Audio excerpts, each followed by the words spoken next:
good idea. Because one of the girls lives in Cardinal. Oh, And then the kids, they have to have the parent come and get them, so yeah, gonna close them, that's probably smart. the other one's open anyway. You're live. Okay. Okay, so welcome everybody to the January 9th BIA agenda. Can I get a call to order at this time? Okay, Jeannie? And can I get a seconder? Tracy? Okay. All right, so on to the approval of the agenda. It is recommended that the agenda be accepted as presented. Can I get a mover? Sure. Ruth? And a seconder, Jeannie? Okay. All right, so on to the declarations of interest. Are there any? You're fine. No? Okay. And any delegations or presentations at this time? No? All right, on to minutes of the previous meeting. The recommendation is that the minutes dated November 14th, 2023 be accepted as presented. May I get a mover? Tracy? Okay. And a seconder? Jeannie? Okay. And okay, so on to the financial report. The recommendation is that the financial report be accepted as presented. And I'll pass that over to you, Nicole. Thank you. Thanks, Justin, for pulling it up. I was just looking for it. So no major changes. We have an allocation of 30,447. We've allocated 10,475 for coordinator expenses, 4,587 for marketing, and 10,000 for physical improvements, which leaves us with 5,385 of a remaining to be allocated for 2023.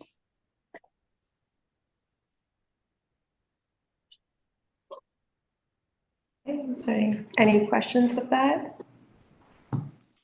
If I could just quickly speak to that. So I believe that those funds would then be transferred into a reserve allocation.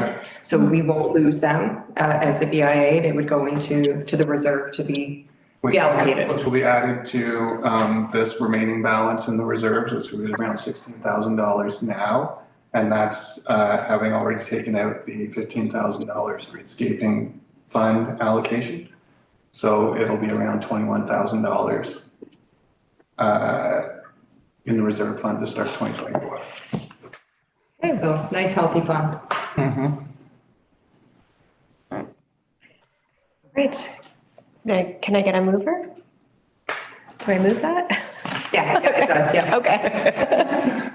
Just ask something? Sure. Just with respect, because we didn't have a December meeting and we had some Christmas allocation, can we still do that from the 2023? Yes, and I actually emailed the treasurer to make those transfers today. Oh, okay. So you should see that reflected on the next financial statement. I believe we would be able to provide you with an updated one. Finalized one there that this is the allocation from tonight of the $1,000 for the helps. Yeah. Yes, and that too, because we do have a potential additional allocation coming out of tonight's meeting. Yeah. And it was originally on the agenda for December. previous one.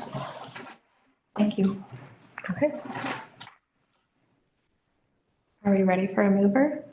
Okay, Jeannie, and a seconder? Tracy? All right. So on to the chair updates. It's come to me that Belinda has resigned from the chair position.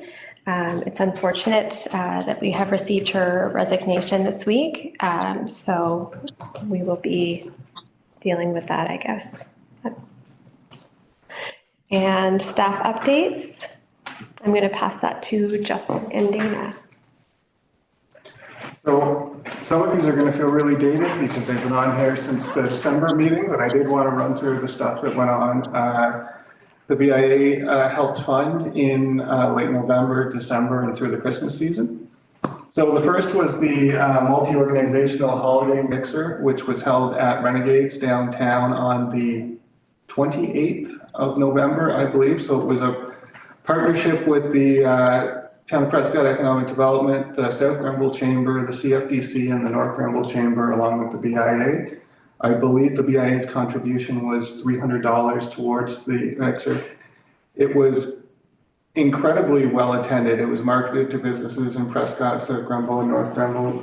Saw a large number of Prescott businesses there that evening. I believe there were around 65 or 70 people in attendance that night. So it was a good night of getting people together, and I think maybe helped. I don't know what you want to say, for some partnerships in the future. So the second, which I'm going to go a little more in depth, was the Riverwalk Wonderland, which happened the first week in December, which is forever ago now. But so as you remember, this was something that the BIA spent a bulk of their planning time on leading up. So there was a BIA working group that met throughout October and November with Tracy and Belinda and Nicole and Charity and Jeannie. That worked on the planning for the Riverwalk Wonderland event. We reached out to a number of local businesses for sponsorships for the event. Vendors and entertainers were recruited for all 3 days. We had special attractions booked for the weekend, and the site was set up on November 30th and December 1st. So in the evening of December, ornaments first. So we had Town Prescott Christmas ornaments in 12 different colors, which were available for sale at a number of locations, including the Visitor Center, Quality Creations, Katarina's, Curls and Cuts, Prescott Chiropractic, and I know Your Family Dollar, and I believe I'm missing a couple, but they were sold throughout the month of December. They are technically still for sale down in the Visitor Center too. We have a few remaining, but people did buy those up over the month of December. I know one councillor mentioned on the weekend that he had purchased them in all 12 colors over the course of the holidays, and I think, judging from people coming into the museum, there were more than one person who popped in and got them in at least a half dozen colors. So they were very popular. And the sponsors. So as I mentioned, we got sponsorships from businesses both in and near Prescott for Riverwalk Wonderland. The different levels of sponsorship entitled the businesses to different levels of promotion and help contribute to different things throughout the weekend. We had Santa level sponsors who contributed more than $500, which were Canadian Tire, CSE Consulting, the BIA, and Portolano. These sponsors helped support the fixtures that will be there year over year. So the larger framed fixtures, lighting fixtures that will be down there, and they'll be recognized with those fixtures year over year going forward. We had our mistletoe level sponsors, which were Curls and Cuts, Kevin Spencer, Judy's Wooden Spoon, the food truck at the pop-ups who sponsored the hot chocolate and cider, Walker and Associates Accounting, and Wing House. These sponsors contributed between $250 and $499. They helped sponsor specific smaller pieces as well as entertainment and things like the hot chocolate during the day. At our festive level sponsors, Irving H. Miller, BU, Katarina's Coffee Shop, Quality Creations, and Nick's Restaurant, which again helped contribute to a lot of what was down there. And our cheer level sponsors, who were local businesses and individuals who gave good quality used ornaments that we could repurpose down there. So lighting, old Christmas trees, things that could be put into use throughout the spot. Which included Miller's Barber Shop, Forwarders Antiques, Losway Law, Old Magic Shop, and Custom Care Landscaping. So on to the days. It was a long time ago, but you may recall that the weather did not cooperate in any real way for the entire weekend. But Friday night was tree lighting night, which was quite well attended. There was live music from the Thousand Islanders chorus. The tree was lit. Santa came in on the horse wagon ride that was going through downtown that evening. There were reindeer on site. the upper right photo, 2 reindeer were in from Sherwood Reindeer Farm. Walker House did some s'mores over one of the fires. Fairy Tale Loft was there, and we had vendors in the retail sheds in addition to Santa being on site to do his reading. So that was a well-attended evening. It rained the entirety of the night, but it was still, there was a good crowd there for the tree lighting evening. Some more photos through the night. A number of people were commenting, well, throughout the holidays about just the visual down there, and that night it was especially nice, despite the weather. On Saturday, it was probably the best weather of the weekend, which meant that it stopped raining for most of the afternoon. It was still damp and cold, but we had a good turnout, especially to visit Santa. Wagon rides throughout the downtown again. The MP and MPP were there for the sort of ceremonial kickoff wagon ride with members of council going from the museum with Santa down to the Wonderland. We had vendors there throughout the day, and we had a band that we hadn't had to anything before called We Three Strings. Unfortunately, we're only 2 strings due to missing someone due to COVID, but they were a traditional folk fiddle and guitar duo that day, and it was something that was entirely different from what we normally have at events, and it was something that was incredibly good. Had to set them up a few heaters to keep them warm, but they were very happy there that day, and it was of the 2 weekend days, far and away the best weather and best attendance. We also, I had forgotten, we had the Grinch pass through on Saturday, and Green Things was there on Saturday with live Christmas trees that sold very well. Katarina's was there on Saturday with treats and with a decorate your own cookie station there. And then on Sunday, we had somehow the worst weather of the weekend. It couldn't have rained harder. And it happened to be the day that we had the most vendors signed up for the event. So we had a couple pull out. We still had the sheds full that day. And honestly, considering the amount of rain there were a shocking number of people came through. We had people that came down to get their pictures taken with Santa. He was quite busy throughout the day. I know all the vendors had people in and sold things. Green Things was there again to do a little bit of a wreath workshop. Had a couple people in to get those and pick them up. Really interesting thing was the Bulldog Cafe, which is bulldog head-shaped Belgian waffles stuffed with fruit and a variety of things. They came down from Ottawa despite the weather. She was so excited with the setup and wants to come back in the summertime. And it did not end up being the best day for her selling there, but she was very enthused about the location. So I believe we'll have a chance to have some warmer weather waffles with her this summer at some point. I believe that's going to be the end of the Wonderland slide. So if anyone has any questions or anything about Wonderland before I move on.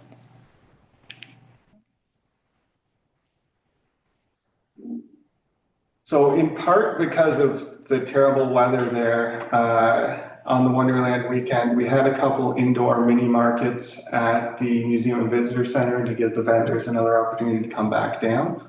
So on the evening of December 15th and on the daytime on December 16th, we had little mini markets in the Visitor Center. The Friday evening especially was slow. There wasn't a whole pile of foot traffic that evening. Saturday, we had quite a few people through along with the visits with Santa, and that was a day that Santa did a little mini tour with the Prescott elves that I'll be talking about later. So it did turn into a fun event that weekend, and we did have a couple new vendors who were keen to come back in the summertime for events too, for market and pop-ups. So all in all, that worked out all right.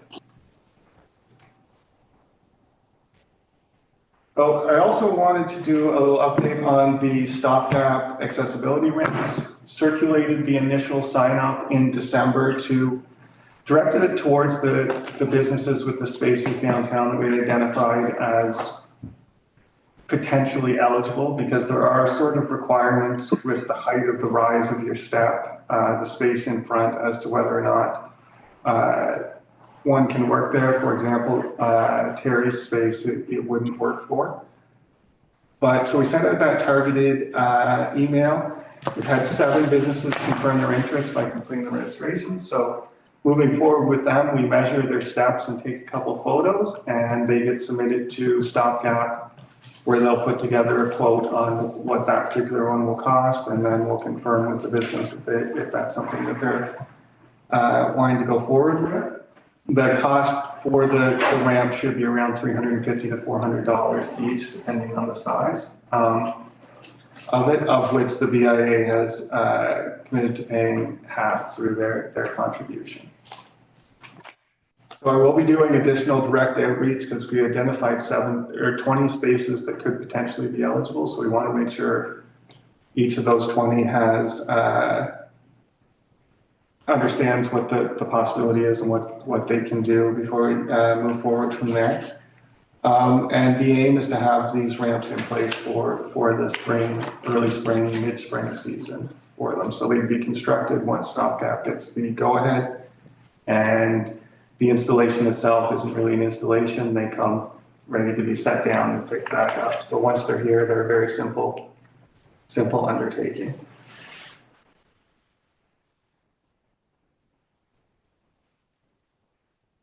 We don't have any questions there. None? You're doing too good of a job. So we had the downtown business development updates. Dana? So we had quite a few business-related happenings over the past couple of months. November, we celebrated, and that's the picture that we've featured in the presentation today. That is Cozy Closet's grand opening. So we celebrated that with a ribbon cutting on November 18th. They've had she was striving to be open before the Christmas holiday, which she was very happy to do, and it was a very good decision. Conversations with Cindy and Will, the owners, it's been a very successful first few weeks of opening. So they've thoroughly enjoyed their experience so far. And then in December, we went uptown to celebrate the grand reopening of the McEwen gas station, which is also added, constructed a brand new convenience store, which is beautiful, for lack of a better word. I never thought I would use that word to describe a convenience store, but it's stunning. They did a really lovely job on the redevelopment, and they've added an automated car wash as well. So they've expanded their service offering too. So we celebrated their reopening on December 13th. And then we headed back downtown just this past weekend on the 6th to celebrate the opening of World Financial Group, located at 436 King Street West, immediately west of once at 426. And they've been working on that property, completing some really extensive renovations over the past few years. And we were actually very pleased to be able to provide Cozy Closet and World Financial Group with some CIP funding incentives to support their projects. And then quickly, we didn't include any pictures, but I'd like to start doing this as part of our business development update moving forward. Just some of the downtown improvements that we've seen over the past little bit. You're going to be seeing some new signage going up on Cozy Closet. As you can see there, they've added some really nice window signs. And I also want to direct your attention to the new Irving insurance sign in downtown Prescott, which is absolutely stunning. Another proud CIP funded project. So we're really happy to see that. Again, it meets our sign design guidelines, and I think it's a really great example of what we're trying to strive for. Oh, thank you, Justin. There's a picture of it right there. You don't also happen to have World Financial Group's evening, I do not. okay. And I would also encourage you to check out the World Financial Group sign, especially in the evening. And I'm going to use this as take this as an opportunity to continue to drive home the benefits of sign lighting. Regardless of whether a business is operational during the evening hours or not, please take a drive by World Financial Group and look at that property now and the difference that the sign and the lighting has made on the entire facade of that building. It is night and day, and it gives the town this different kind of ambiance when you're driving through at night. And the more of this beautiful lighting that we're seeing in the downtown, I think is really adding to that appeal. So I would encourage anyone who's out driving, not tonight, to check out the new sign at World Financial Group. So yeah, those are just a couple additional business improvements that took place over the last little bit that I wanted to draw your attention to. That's it for me. Thanks.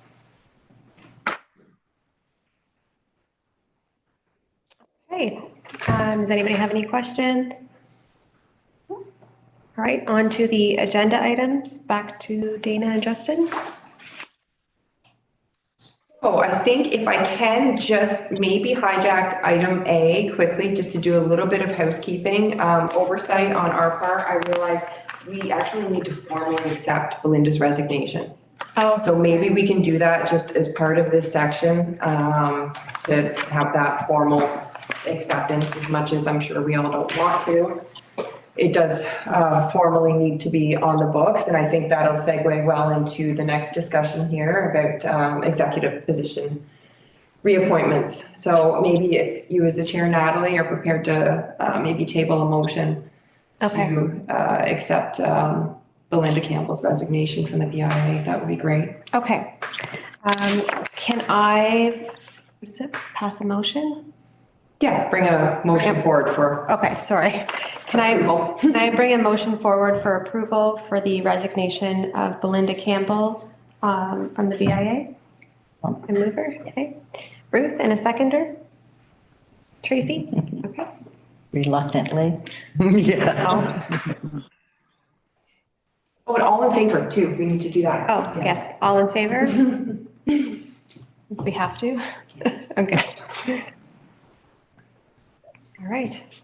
Now on to the real, yeah. Okay. So I think Justin, you, or do you want me to cover that portion? Okay. Okay, beautiful. So essentially, as I'm sure everyone knows, there are 4 officer positions in the BIA, which essentially operate on a 1-year term. So we have the chair, who, in addition to chairing the meetings, ensures the procedures are followed and that members are provided an opportunity to speak, and who works with staff to set the agenda for each meeting. The vice chair, who in the absence of the chair takes care of running the meetings. The treasurer, whose responsibility is to provide a monthly financial update, which in essence, the town takes care of managing the actual financial statements. So the treasurer looks over those statements before the meeting and then provides that update at the meeting. And then the secretary's responsibility is to ensure that the minutes are correct. So at the present time, due to Belinda's resignation, the chair position is vacant. The vice chair position is occupied by Natalie. The treasurer's position is occupied by Nicole, and the secretary's position is occupied by Charity. So under the bylaw, you can continue for a second consecutive year in an executive position. That is the maximum, is 2 years. So if you are existing in one of those positions right now and you want to continue with it, that is a direction that you can go in. If there is interest in switching positions, that's a direction that can be taken. And if that is something where, for example, we'll have to fill the chair tonight, so what we'd be looking to do, I believe, Dana, is to see if anyone is interested in taking that chair's position and taking nominations for that. Justin, is it a year from now, like January to January, like It calendar would be, year? yeah, essentially Okay. the year of the, what would you say, the fiscal year of the BIA.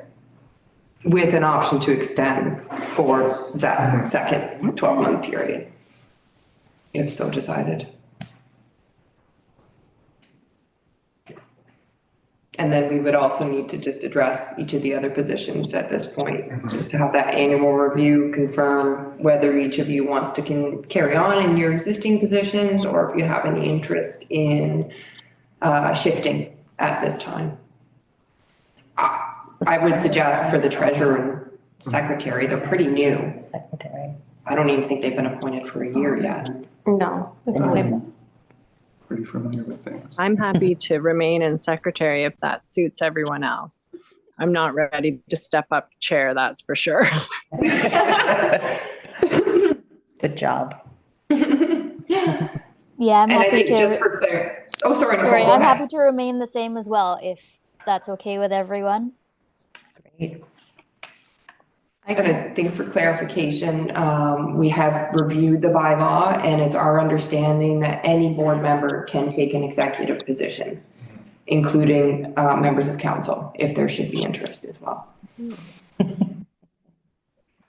I'll throw my hat in for Nudge, chair. nudge. I'm already, if anybody, yeah. So you'd be prepared to take the position of chair? Yeah. I think so. I think so. I'm still learning, but yeah. Would you take vice chair? Yeah. All in favor? Me too. Jeannie and I are like, oh, this is great. What about Terry? I haven't heard from him. Terry, any interest in a potential position? Boy, I don't think I got the time. Yeah, good for him. I don't think I'd have the time. No, that's completely understandable. And I will say, the chair and the vice chair are the positions that would require a real investment of your time. Secretary and treasurer, that's something that really doesn't require a lot of additional commitment. But the chair and the vice chair, there's an obligation associated with that, certainly. So I would appreciate those comments, Terry, for sure. Yeah, I think we've really just got started with the people that are in the position. Yeah, I think we've only had the treasurer and secretary elected for maybe 6 months now. Yeah, I think if that, for me, that's a good thing. And So my question is that when something like this happens and then new people come into play, so would my vice chair take into consideration the 6 months that I've already had? Or does it start over? So it starts from now, Okay, just because it's kind of an awkward, but I would assume that on paper, you guys have held those positions for 2023, and we're just gonna start a new year from here. I was just confused when I read through the bylaw how that worked, so I just for clarification. Okay. And we could, if it was the wish of the board, to actually start that clock from the date that you'd been appointed in that original position, we could as well, because there was a delay, I think, in the time that everyone actually assumed those positions in 2023. So you didn't technically fill a full 12 months. So, and for clarification, so I could stay in this position for 2 years? From here, yes, from the day that because you're now stepping into a new position. All right, So you would have up to 2 years to serve in that position. okay. It still has to come up for review every 12 months. Yeah. Okay. And then at that point, it becomes a board decision. Okay. So in 12 months, it would come up, we'll go through the same process again, where everyone will have an opportunity to say, I'd like to keep the position I'm in. And then anyone else would have the opportunity to say, I'm also interested in that position and I would love an opportunity to take and then we would have a discussion and hopefully everyone can, come to consensus on who fills what position, right? Yeah. But it does have to come up at least for discussion every 12 months. Okay. Hopefully that didn't muddy the waters. I don't think so. I think we all are on the same page. And I will say, just from familiarity, and not to throw you under the bus, Tracy, but Tracy has chaired the BIA previously, and I think could be a great resource for you, Natalie. Oh, I look forward to it. I just, throwing that out there. Okay, perfect. Yeah. But sounds like I think we need to do an actual formal. Okay. Yeah. Can you help me with So that? Certainly. So you would make a motion that you, Natalie, be appointed chair for the coming year, Tracy vice chair, and that Nicole be reappointed treasurer and Charity reappointed Okay. secretary. All right. So I'd like to make a motion that I would like to be the chair, and that Tracy will be the vice chair, that Nicole would be the treasurer, and that Charity would be the secretary. I'll second that motion. Okay. All in favor? All in favor? See, we're already helping you. I know. I appreciate it. I think the biggest thing is knowing that it's like being recorded. I know, I want to stop that. Yeah. Don't think. It adds a whole other. It does. If it was Yeah. just this room, I'd be like, Yeah. okay. Yeah. It's built in. Yeah, not to rub it in, but it's so relaxing at home right now. Yes, it does. Yes, that's a nice benefit, isn't it? Yeah, I just see you guys and the screen with Yeah, you're information. just this tiny Yeah. little corner. And if you're not Yeah. talking, you don't show up at all. Yeah. Just like a little mouse here. Yeah. You know what? I'm always up for new things and learning new things, so I think it'll be great. Yeah, You good still have for to you, go anywhere, Natalie. You're going to be great. It's not going anywhere. No, you have to stick around with me. All right, so are we on to, Moving on to the Prescott Elms. yes. So we have, as in previous years, and I believe it has been for quite a few years, Prescott Elves have toured businesses around town distributing Prescott dollars and cheer over the Christmas season. So this year, the Elves went to businesses uptown and downtown, restaurants, stores, and the dates are on the next slide, but you want to see the pictures first, so I don't. 4 dates in December. So these are some pictures from all around town over those days. The visit into Miller's Barber Shop was one of the best throughout. The gentleman who was getting his haircut did not recognize Santa, who definitely recognized him. This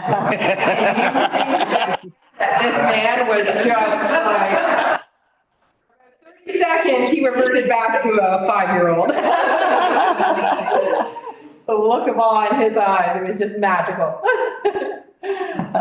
But we hit, and that is just a small selection of, I think we hit pretty much every retail shop, restaurant, service provider throughout town. It was really great. And we do have, over on the next slide, a little TikTok from the event. We won't be able to hear the sound from it, but.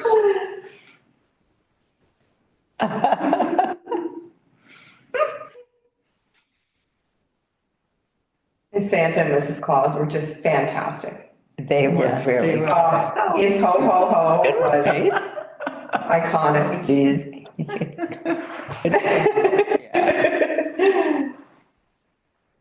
So this was going to be an agenda item on the December meeting. We had to cancel due to availability. So as I mentioned, the Prescott Elves visited local businesses to spread the cheer, the Prescott dollars, help promote local shopping over the holiday season. And as Dana said, like the level of excitement that people had, some of the trips in, for example, going into Chuck's, the level of excitement that people had when you were in there. When we were in with Santa, it was, but in there once with just the elves and still the same level of excitement and enthusiasm. And that was happening all over the place. So it was December 2nd, 8th, 15th and 22nd that the Alice went out. And over the course of that time period, around $2,000 in Prescott dollars were distributed. So that was balanced fairly equally between the downtown and the uptown. So the request would be for the BIA to provide $1,000 in support to help fund that distribution. Normally that would be done before the distribution takes place, but due to the situation of the meeting last month, we weren't able to do that. This has been something that's been supported in years previously as well. And a lot of those Prescott dollars do end up getting spent back on as well as all over town, but it does help circulate funds to help support local businesses and keeping money in town over that holiday season. Anyone have any questions? Jean? No, I was just gonna make a motion that the BIA supports and donates the $1,000 towards the fund for the dollar distributions. Anyone does? If there are any questions on this? No? Do I make the motion? How does that work? Well, I think we've got, We've got a at this point, I think you just need to call for a second. Okay. Yeah. Can I get a seconder? Tracy? All in favor? All in favor? Aye. Well, thank you very much. This has been a yearly tradition now since I started, well, before I started, actually, this did start before my time here. I remember very distinctly the former BIA coordinator coming to approach me and informing me about this elfing. And here we are, 5 years later and still going strong. And yeah, like Justin said, it really is amazing just to see how thankful people are just overjoyed to, and a little goes a long way. The businesses themselves, like, it's really to see the businesses and how appreciative they are of the town supporting what they're doing and giving back and trying to keep those dollars locally, because it is so important, especially in today's climate. So thank you for the support, and I'm sure that the businesses thank you as well. And the many residents who benefited from Prescott dollars. And just so everyone knows, we give $5 out, so we're not dropping big, huge sums of money on, we keep a very low amount. So again, to encourage people to use it to pay for usually part of a larger bill, right? And go out and shop anyways. That's great. Yeah.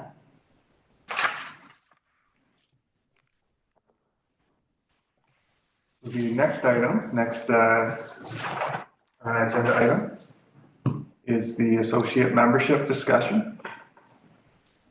So the associate membership discussion has risen, I believe, fairly regularly. It's something that people have sort of talked about.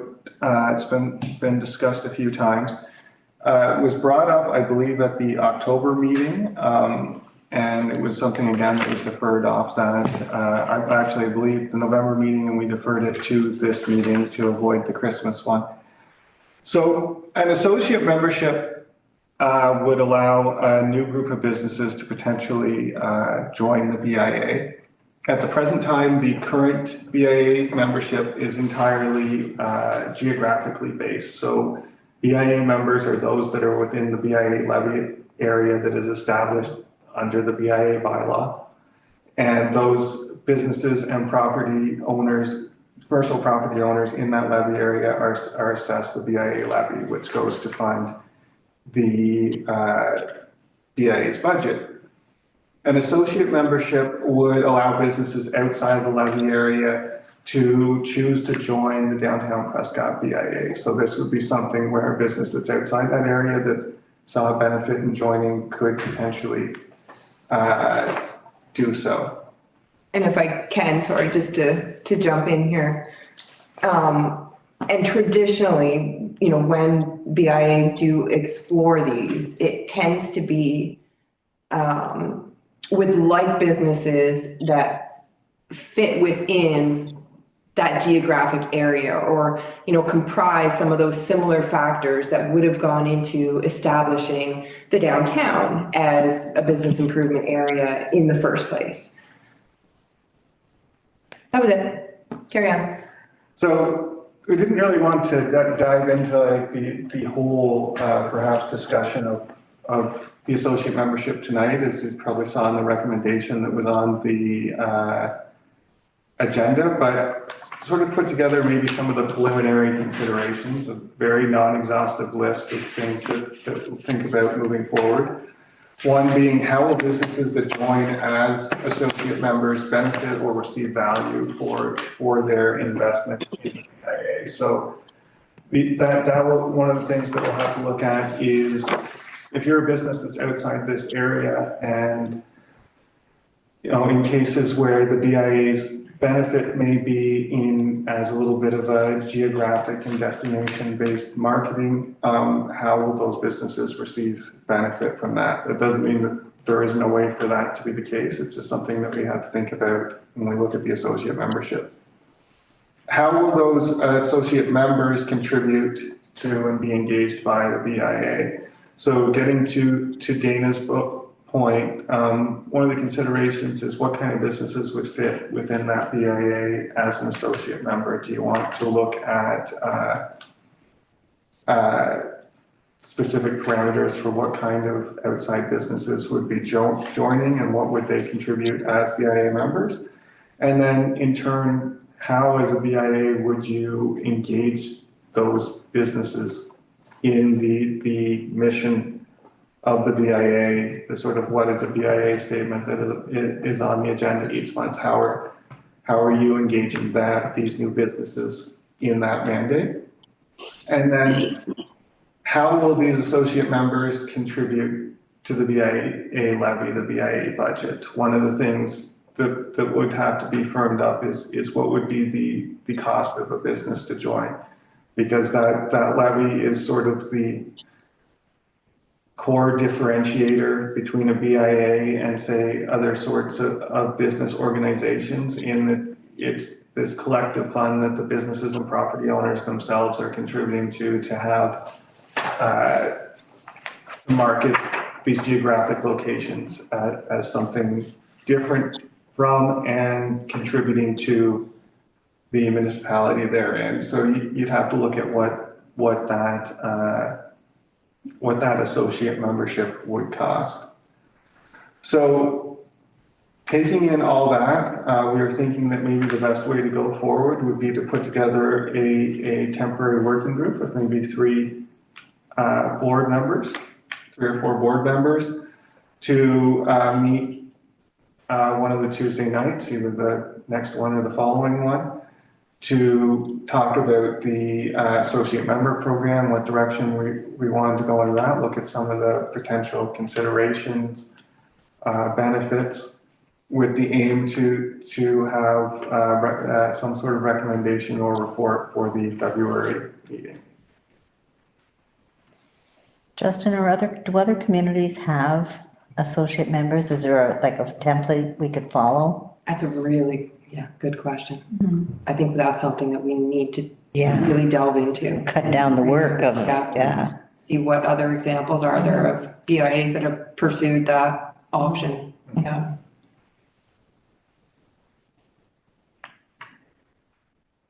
I think that's a great discussion for the working group. That would be one of our critical first steps.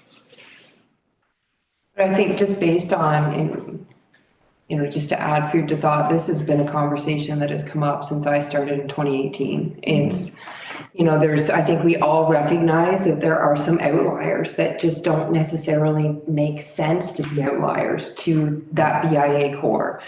And where does that, why was the line laid down here and not here? And I think naturally, just when you look at the function, the purpose of a BIA is generally it's a unique neighborhood, right? Comprised of businesses that are located in either, historical or architecturally significant properties, a neighborhood that is distinctly different from the rest of the community.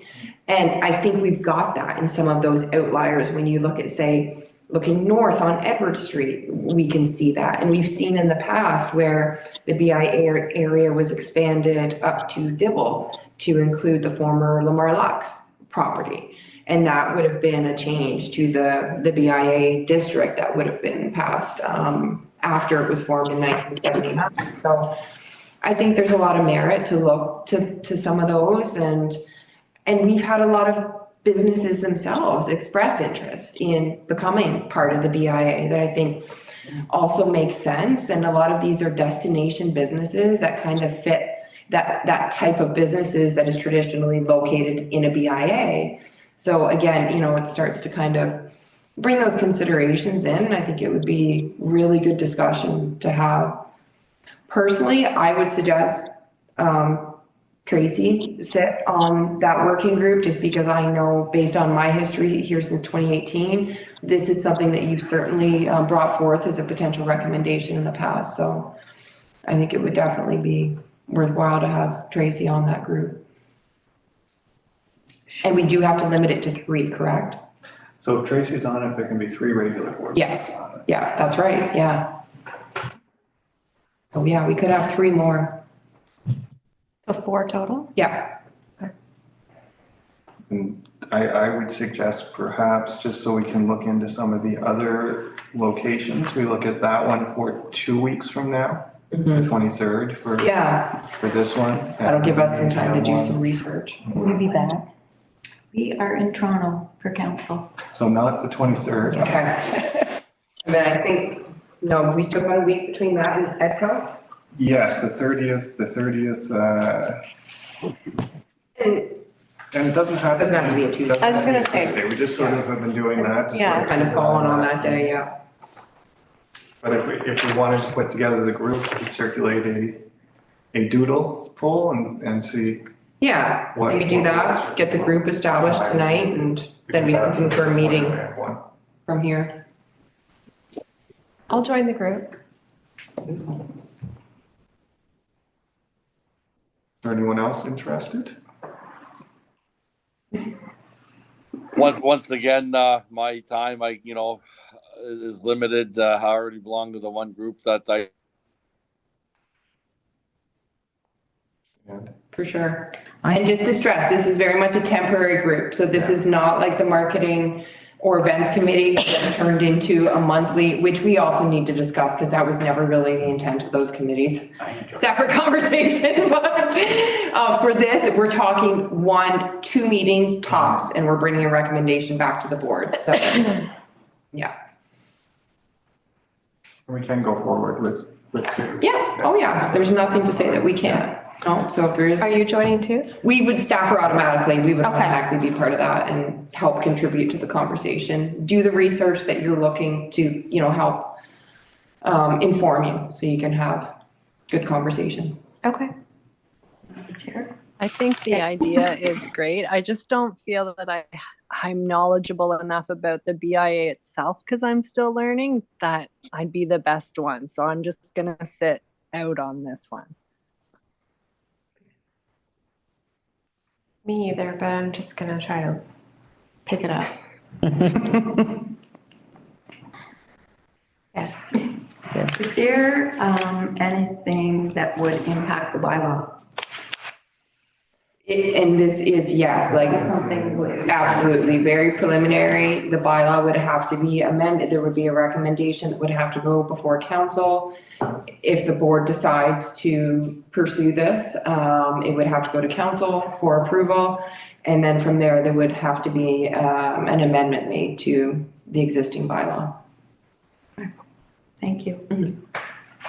It takes, and it's also a public process too. There's also public consultation that has to go forward. The existing membership needs to be involved in that discussion, as well as any potential new associate members that might be impacted by this decision. So is it possible that that could be something that we could discuss at the AGM?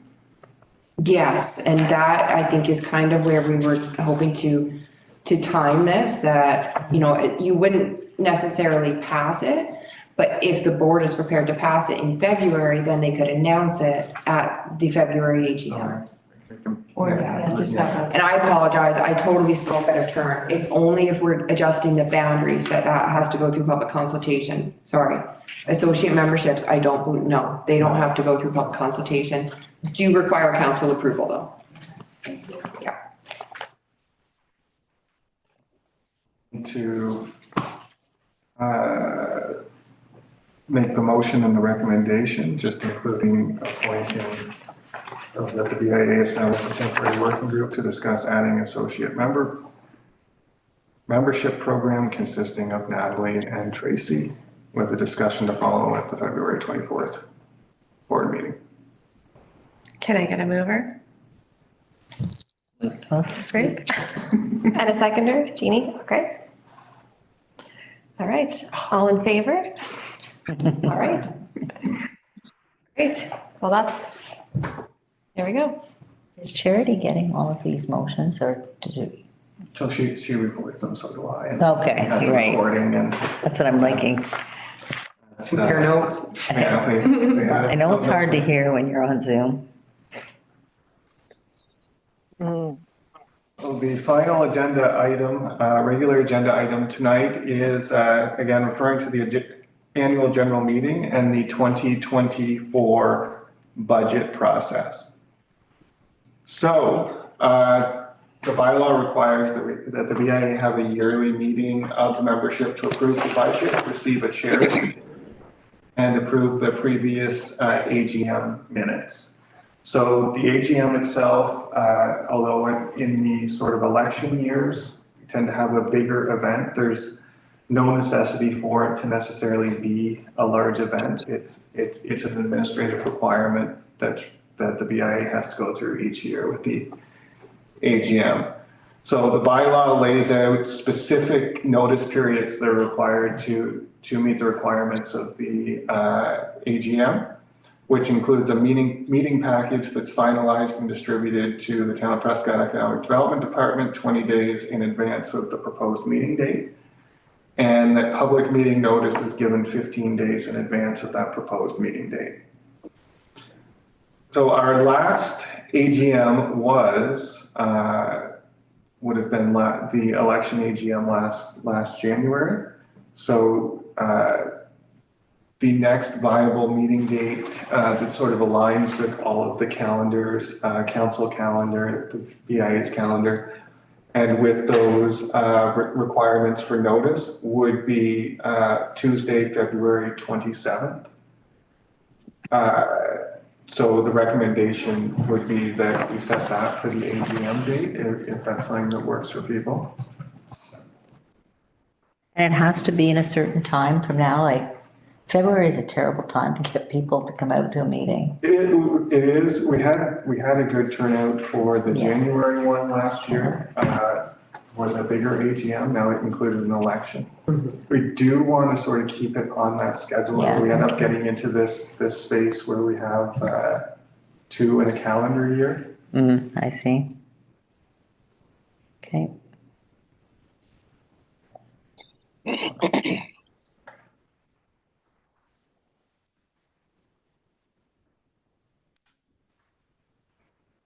So as part of that AGM process, the board needs. I'm just looking at dates here, and I don't know if that will align based on the next BIA meeting to actually come back, have the board make the final decision on the AGM No, you're right. for us to get the package out. So we've got to, we're gonna have to adjust. I think we're gonna have to go into March. Because that is only 14 So days. the 5th would be 15 business days from the next board meeting. I'm not here. And this is why I recommended establishing a working group. That's right, that's right. Yeah. So, yeah, it would be ideally if we could actually establish the date tonight versus having it done through the working group. I get. And it back- doesn't need to be a Tuesday. So you're gone that week? Yeah. Okay. On the 29th to the 5th. To the 5th, Yeah. okay. So we could look at the 12th. 12. March, you're talking March, is that, That's March break too. March break? That wouldn't be so good, probably. I won't be here either of those times, so don't have to work around me. 19th. I only have the 29th to the 5th, so just tell me a date and I'll make it happen after that. The 19th is probably the best. I'm available on And the then we've 19th. got 2 more years to kind of get it back. Sorry, I think I cut someone off. Oh, that's okay. I just said that the 19th is fine for me. Perfect.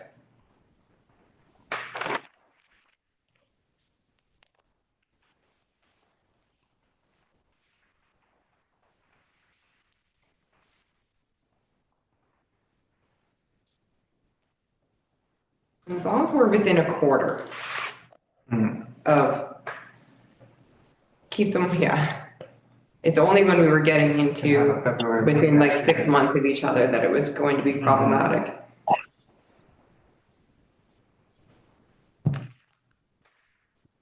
Okay, so we'll set it For the like night. that, set a Yep. tentative date of March 19th. Yep. Can I get a mover?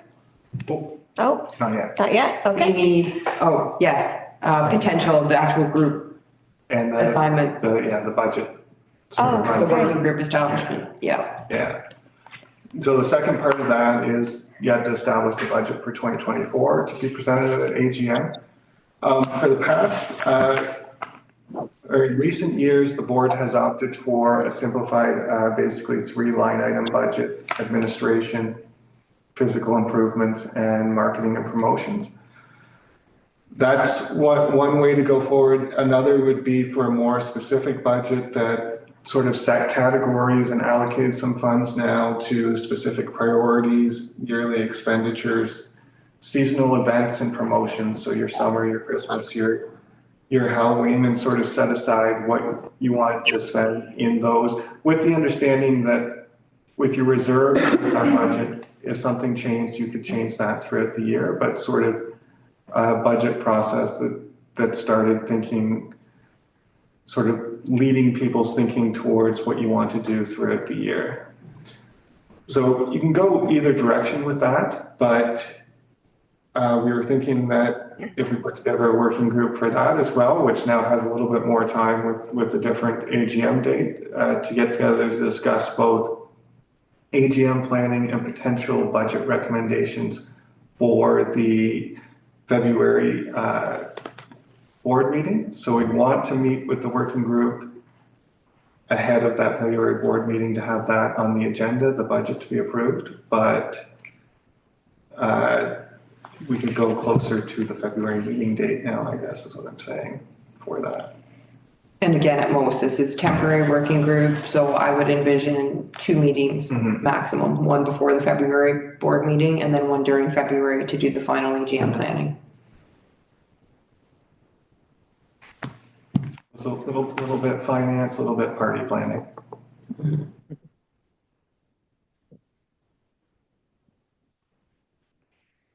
I think at this point, we're looking for some volunteers.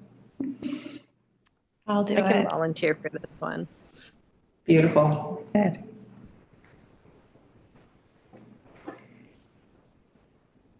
Any other interested parties? When would the meetings be? Like, I won't be here for the February meeting.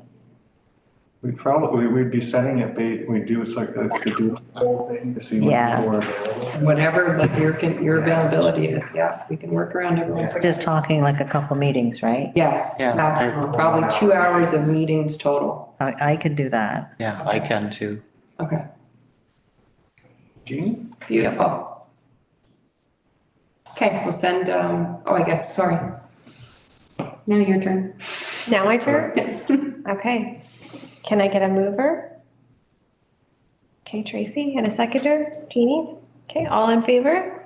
Aye. Okay. All right, so now we are heading into a closed session. It's a recommendation that the Board of Management enter into a closed session under section 239(2)B of the Municipal Act. Personal matters about an unidentifiable individual, including municipal employee, that the Economic Development Officer and BIA Coordinator remain in the room for the discussion.